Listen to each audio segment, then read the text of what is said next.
Buenos días, tardes o noches. Yo soy el estudiante Manuel Casado Medina. En el día de hoy vamos a estar realizando la práctica número 6, que consta literalmente de criptografía y configuración de PAN con respecto a firewall. El objetivo es aplicar conocimientos sobre herramientas de criptografía. Como podemos ver, debemos de configurar el firewall en sistemas Linux, Fedora o HRHEL, que es Red Hat, asegurando la seguridad de archivos y servicios. Entonces vamos a iniciar directamente entrando al CMD de Windows, viendo la hora, y vemos que es la 15:19:05, y por otra parte el date 24:10:25. Sin más que decir, pues vamos a empezar. Como de costumbre, una vez iniciado nuestro sistema, vamos a hacer login dentro del mismo, vamos a ver cuál es la dirección IP del mismo, y en mi caso tengo la 120. Desde el CMD de nuestro sistema operativo principal con SSH nos vamos a conectar al usuario Mayer con su respectivo IP, que termina en 120 en este caso, y por el puerto 2025 le pasamos el password como superusuario. Iniciamos sección dentro del mismo y con apt update y apt upgrade -y actualizamos el sistema antes de proceder con las configuraciones que vamos a implementar. Bien, nosotros vamos a estar trabajando con la herramienta GPG, que significa GNU Privacy Guard. Eso significa, traducido al español, protector de privacidad de GNU, literalmente. Entonces, esta es una herramienta que nos sirve para nosotros realizar cambios, modificaciones, cifrar, descifrar o establecer protección en base a los archivos o directorios que nosotros tenemos exactamente dentro de nuestro sistema. Bien, entendiendo lo anterior, nosotros vamos a ver si tenemos la herramienta dentro de nuestro sistema. Esto lo hacemos con GPG menos version para verificar, y vemos que nosotros tenemos GNOG PG 2.4.4. En caso de nosotros no tener, pues lo que vamos a hacer directamente es como apt install, vamos a instalar la herramienta. Me hizo enable porque esto está en mayúscula y no también. Entonces simplemente la instalamos en caso de no tener. Posterior a eso, lo que yo voy a estar haciendo es crear un directorio que se llama como GPG. Voy a entrar dentro del mismo, y una vez dentro voy a crear el siguiente archivo de texto. Escribimos echo, entre comillas simple, este es un archivo secreto. Cerramos la comilla, vamos a poner minúsculas y transferimos eso a un archivo secreto.txt. Pasamos a cifrar el archivo utilizando la herramienta, utilizando la palabra symmetric con dos M, posterior a eso cipher, algo AES 256, que eso indica el tipo de cifrado que vamos a estar utilizando, y posterior a ese el nombre del archivo. Nos va a pedir un password o un passphrase, que es literalmente lo mismo que una frase de contraseña. Traten de poner algo un poco robusto, porque si ponen algo sencillo, como por ejemplo 1234, nos va a decir que la contraseña es débil. Podemos continuar de todas formas, pero por fines prácticos, pues vamos a poner algo robusto. Yo voy a poner algo como esto, y nos va a pedir ingresar la contraseña nuevamente. Entonces ingresamos, le damos OK y se ha creado el archivo. Si hacemos un ls, vemos que aparte del archivo que creamos, que fue el archivo secreto.txt, tenemos el mismo archivo pero .gpg. Si nosotros hacemos un cat, por ejemplo, del archivo secreto, vamos a ver el contenido que tenemos dentro de este. Pero si ahora hacemos un cat del mismo archivo gpg, vemos que nos da un tipo de código cifrado debido al comando que establecimos anteriormente. Ahora vamos a la generación de un anillo de claves públicas directamente con GPG. Escribimos gpg-full generate-key. Aquí nos dice que establezcamos una opción. Vamos a seleccionar la primera, RSA en RSA.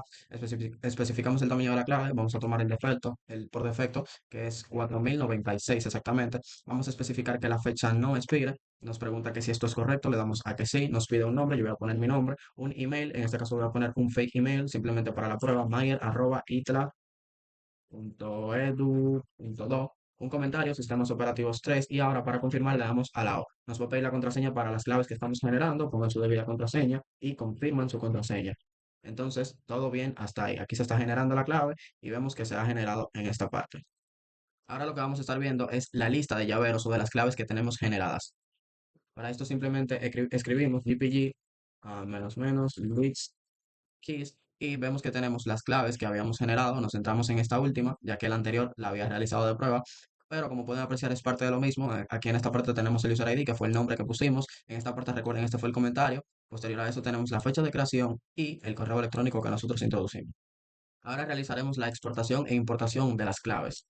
Esta exportación la vamos a realizar en caso de que nosotros queramos compartir los archivos que tenemos cifrados con alguna otra persona. Para esto entonces con GPG vamos a escribir la palabra export, antes de esto dos signos de guión, -a para especificar el usuario. Recuerden que el usuario que utilizamos anteriormente fue Mayer en mi caso, y vamos a redirigir todo esto a un archivo que se va a llamar clave barra baja pública, y la extensión de la misma .asc.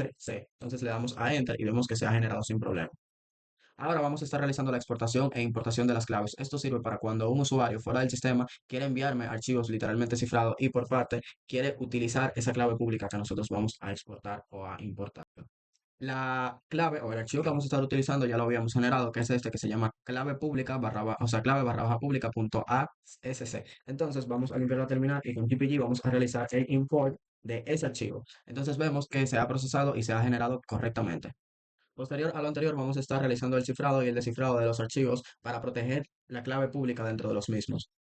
El archivo que vamos a estar utilizando, si hacemos un ls dentro de nuestro directorio, es este, archivo secreto.txt. Entonces vamos a utilizar GPG, el parámetro encrypt, tratar de escribir esto correctamente, recipients, que va a indicar el recipiente, el nombre de usuario, lo ponemos entre comillas, y por parte el archivo.txt. Entonces le damos a enter, le preguntamos si queremos sobreescribir los cambios existentes, le damos a que sí, y perfecto. Ahora vamos a pasar a desencriptar el archivo que hemos encriptado, teniendo en cuenta que el archivo que nosotros encriptamos, recordando, al principio fue este, archivo secreto.txt. Ese archivo se convirtió a este. Vamos a poner esto con un LSLA para que se vea de forma más organizada. Este archivo, que era el que teníamos al principio, que fue el que creamos, se encriptó y pasó a ser este archivo. Ahora, ese mismo archivo nosotros lo vamos a convertir en un archivo descifrado.txt. Entonces vamos a esto. Llamamos a la herramienta, escribimos decrypt porque vamos a desencriptar, vamos a escribir esto bien, decrypt, archivo secreto.txt.jpg. Entonces esto, vamos a agrandar, lo vamos a convertir en un archivo descifrado, en este caso, descifrado.txt. Le vamos a dar a enter y nos va a pedir la contraseña que nosotros pusimos al momento de encriptar el archivo. Entonces vamos a pasarle la contraseña y directamente nos va a decir que se ha generado correctamente. ¿Cómo nosotros confirmamos que se ha generado correctamente? Simplemente vamos a realizar un ls-la o simplemente puede ser un ls, pero eso es por tema de organización. Y vamos a ver que aquí tenemos un nuevo archivo que se llama archivo descifrado.txt. Si nosotros le hacemos un cat a ese archivo, el descifrado.txt, vemos que ahora sí podemos leer el contenido del mismo. Pero si nosotros, por ejemplo, le intentamos realizar un cat al archivo secreto.txt.jpg, el archivo sigue encriptado. Entonces, literalmente, hasta ahora todo bien. Ahora pasamos a un cambio totalmente radical, ya que vamos a realizar configuraciones del firewall en Linux. El firewall que se utiliza dentro del servidor Ubuntu que nosotros estamos empleando es UFW. Entonces, nosotros vamos a configurar las siguientes reglas para permitir los servicios esenciales, que son los servicios con los cuales hemos trabajado en prácticas anteriores. Tenemos web, FTP y tenemos SSH. Entonces, vamos a nuestro sistema a realizar esas configuraciones. Lo primero que nosotros debemos de realizar es un apt update simplemente y posterior a eso un apt upgrade en caso de que no tengamos nuestro sistema actualizado. Luego, antes de intentar configurar el firewall, nosotros debemos ver si tenemos con ufw-version la herramienta instalada y si nos arroja la versión, que en este caso yo tengo la 0.36.2, significa que la tenemos. Pero en caso de no tenerlo, con apt install ufw instalamos el servicio. Vemos que no se nos instala nada porque ya nosotros lo teníamos. Entonces, lo siguiente es establecer que el firewall arranque cuando nosotros iniciamos nuestro sistema operativo. Esto lo hacemos con UFW Enable. Posterior a eso va a decir que ya existía una conexión de SSH. Vamos a darle a que sí. Bien, el firewall está activo y corriendo. Perfecto. Para confirmar de que el firewall está activo y corriendo, con UFW status vemos las conexiones que nosotros tenemos hasta el momento. Ya yo había realizado unas conexiones y configuraciones más que nada dentro del firewall para permitir y habilitar ciertas cosas, pero de igual forma vamos a seguir con la práctica. Volvemos acá para confirmar y recuerden, primero vamos a establecer las reglas para permitir los servicios web. Los servicios web usualmente corren por el puerto 80, exactamente. Entonces, para nosotros establecer que el servicio 80 está disponible, simplemente con UFW allow vamos a establecer el puerto 80, que ya había mencionado para qué trabaja, guión TCP. Simplemente aquí la ruta se está agregando y vemos que si tenemos esto, se ha agregado de forma correcta y hemos permitido la entrada o la ejecución de TCP.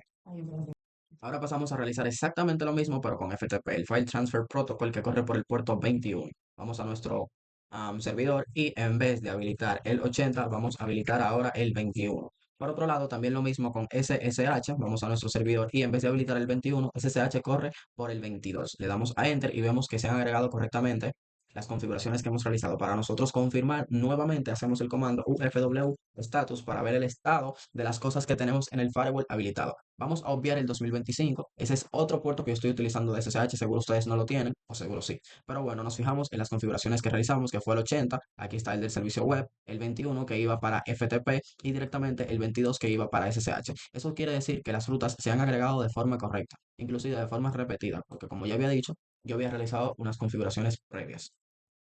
Entonces, hasta aquí la práctica del video de hoy, que fue la práctica 6. Muchas gracias por su atención y nos vemos en el siguiente video.